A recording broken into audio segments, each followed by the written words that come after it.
No for sell our country. No for sell our country. No war our people. Don't bring a war. Don't bring a war. No bring your war.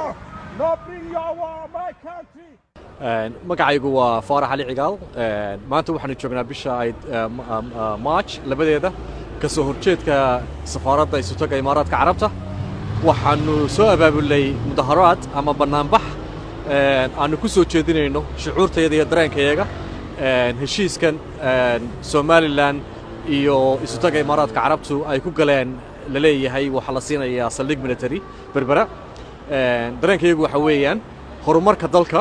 waa wax wanaagsan dalkuna qaranku inuu horumaro waa muhiim laakiin sifaha dawladdu waxa ay u wadaa waa sifo khaldan waxaynu ka warqabnaa in mandaqada ay ka socoto wax la yiraahdo geopolitics ama dagaalo saddex geeslaa oo ka socdo maantana inaga aanay hadan nahay qaranka Soomaaliland aanay dan inoogu jirin inaanu dagaalka ka mid noqono ama aynu ka garab noqono waxa ka socda waa dagaal falsafad diimeed ku dhisan inaga dan aanay inoogu jirin hadda jeer sifooyinka lagu soo qaato ama lagu ogolaado lagu ansixiyo saldhigyada waxa kow ka ah baahiyo baahiyahaasi maanta mid jirta ama ka jirta Soomaaliland ma aha oo ay inagu dagaal cid kula ma jirno waa Soomaaliland waa nabad cid dagaal kuma wado dagaalna abaabulkeed kuma jirto waxaana aad markaa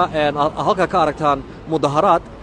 hagaagsan oo ay jaaliyada Soomaaliland ee ku dhaqan dalka Ingiriiska ay maanta isugu yimaadeen magacay waxa weeye Mujaahid Xuseen Cabdulqaadir halkan waxaan u joognaa inaanu ka hornimi saldhigan laga dawladda Imaaraadku ay doonayso inay ka samayso dekedda berbera kaasoo dadka Soomaaliland oo dhan shacabkeedii inteedii badnayd gudaha iyo dibadba ay ka soo horjeedaan aanay ogolayn ay arkayaan in haliso badan ay kaga soo socdaan oo faragelin ay kaga imanayso dawladda Imaaraadka iyo dagaalo aanay iyagu shaqo ku lahayn in la gelinayo in wax faa'iido oo dhaqaale weyn oo ay ka helayaan aanay jirin khasaaraha ayaa ka badan inta faa'iidada laga helayo magacaygu waxa weeyaan Naciimo Daahir Maax waxaan ku suganahay magaalada London waxaan maanta ka soo qayb qaadanay protest lagu sameynayo outside the UAE embassy-ga UAE-ga oo ku yaala xaafadda Kensington London marka military waxaan u nimi inaan protest gareyno military base illegal oo la doonayo in berbera la keeno as well as already degadii qaateen haddana waxay doonayaan military base oo very very dangerous inay keenaan waddanka also the blash bay ku siiyeen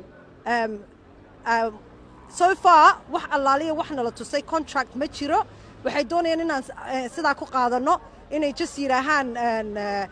military base baa la keenayaa waddanku uu fiican yahay waxan laakiin runtii wax allaaliya wax faa'iido ah anaku aan ka aragno ma jirto waxaan ahay Qaasin Aadan Salabaan waxaan maanta u banaanbaxaynaa heshiiska xaq darrada ah ee lagu sameeyay dekedda berbera kaasoo aan ka turjumaynin run ahaan siyaasadda Somaliland qaabka loo maray oo completely ah qaab khaldan ay dawladdu maamushay waxaa nasiib xumo ah in xukuumadda Somaliland ay wali ku dhaadeegaso iyadoo arkaysa shacabkeedii inuu soo banaanbaxay oo ay ku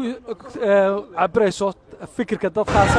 anigoo ka soo jeeda gobolada bari waxaan ka soo horjeedaa in qayb ka mid ah dalka Somaliland laga siiyo ciidan aan xilligan dan inoogu jirin waxaynu ka soo kabanaynaa dalkeenii nabad baynu ku caanamaalay nabadii baa burburaysa sida awgeed gobolada Somaliland oo dhan way u dhan yihiin ma aha wax gobol qurihi ama deegaan qurihi uu metelayo